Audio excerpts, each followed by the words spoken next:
militaires qui vont lui envoyer dans le corps 30 à 35 balles de plomb.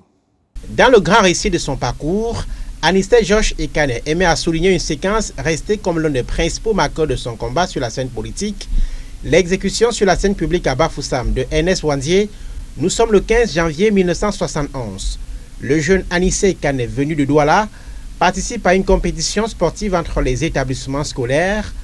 La tragique fusillade du leader de l'UPC est un choc pour lui, de sorte que son départ du Cameroun peu avant 1980 pour étudier à l'école supérieure de commerce et d'administration des entreprises de Lille en France n'efface pas de sa mémoire ce qu'il vit comme un traumatisme. En France, Anissé Ekane adhère à l'Union nationale des étudiants camerounais, l'UNEC. Comme pour bon nombre de jeunes Camerounais, c'est le passage transitoire vers l'UPC, l'Union des populations du Cameroun, qui a du mal à mener ses activités sur place au pays. Dans la vague des grands retours après le départ de Amadou Ahidjo, Anissé revient s'installer à Douala en 1983.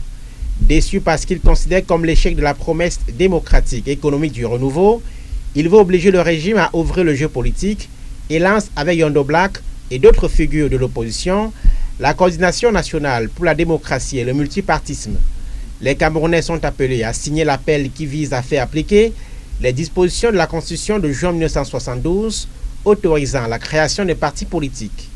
Anissé Ekane est arrêté avec une dizaine d'autres opposants, dont Yondo Black, Henriette Ekwe, Jean-Michel Tekam entre autres. Au terme d'un procès qui a défrayé la chronique, Anissé Ekane est condamné à 4 ans de prison pour outrage au chef de l'État par le tribunal militaire de Yaoundé. Mais l'objectif de cet UP6, qui deviendra plus tard président du Mandidem, le mouvement africain pour la nouvelle indépendance et la démocratie, est atteint, à savoir forcer la main au pouvoir pour aller vers la démocratie. C'est son procès, baptisé l'affaire Yondo Black et les autres, qui ouvre la voie au multipartisme en 1990, avec le lancement à Bamenda, dans le nord-ouest, du Social Democratic Front, le LCF. Anissé Ekane meurt à l'âge de 74 ans sur le champ de bataille, comme un résumé de sa trajectoire politique.